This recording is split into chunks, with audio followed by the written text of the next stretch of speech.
This is Mark Bell, supertraining.tv, Super Training Gym, the strongest gym in the West. Here we have a CrossFitian workout. This is my CrossFit group that I have. Each one of these guys is a local CrossFit gym owner, and they come to me for some powerlifting. So here I have them doing some box squats. We've been doing a lot of different things in the gym lately. We've been doing some max work, followed by some dynamic effort work. We've also done dynamic effort work in the warm-up and then worked up heavier. What I've found with most of these guys is they need quite a bit of warm-up in order to get their body ready for the big weights. So doing some of the dynamic effort work first has been pretty beneficial.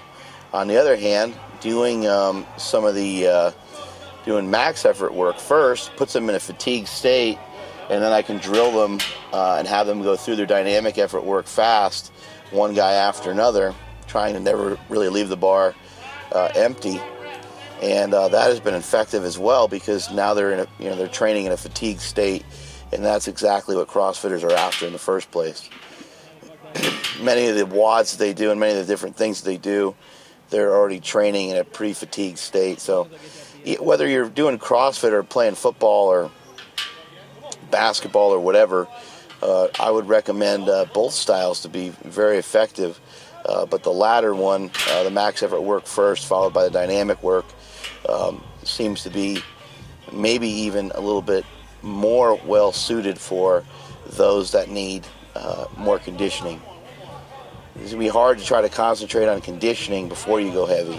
It'll be easier to concentrate on conditioning after you go heavy. You go heavy first, put as much as you can into that, get a 300, 400 pound squat, whatever it may be for the day, and then move into some of your dynamic effort work.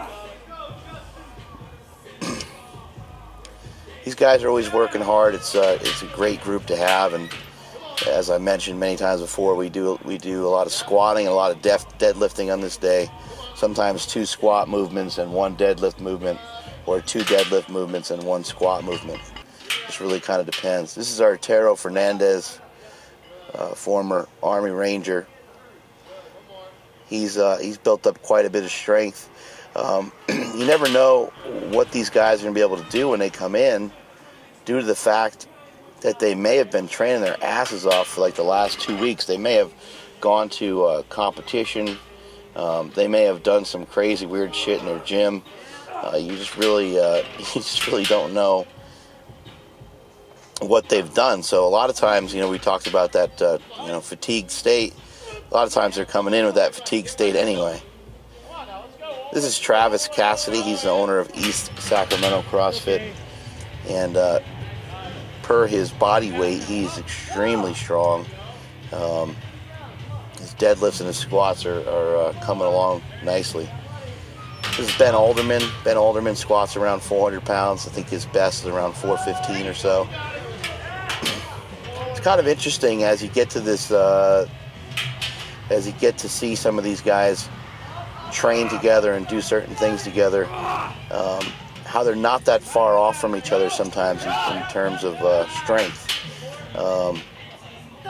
I believe Rich Froning, the champion of CrossFit, I think 2-3 years in a row, deadlifts right around 500 pounds, and many of these guys deadlift right around 500 pounds. So between the top guy and the guys that are working towards getting to the top, there's not a huge difference in strength.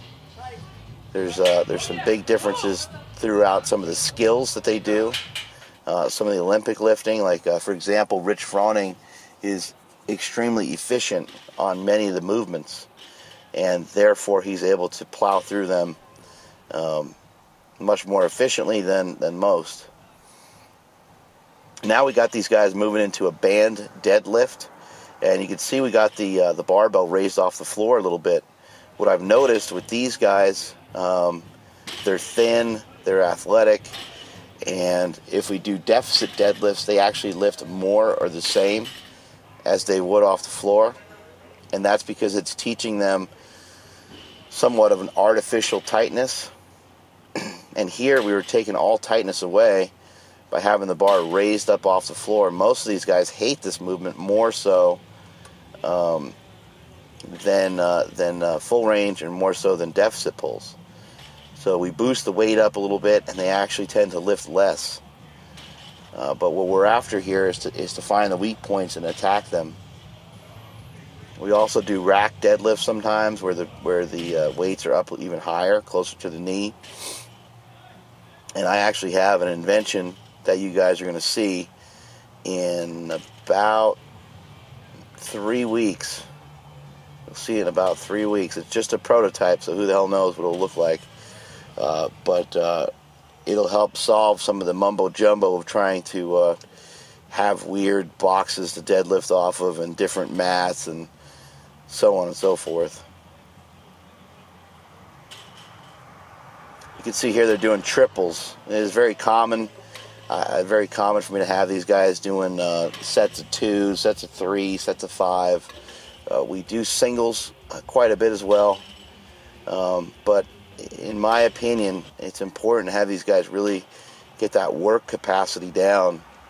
After they obtain that work capacity, after they built a certain work capacity, I believe it's a little bit safer and more beneficial for them to start moving into triples and singles and things like that.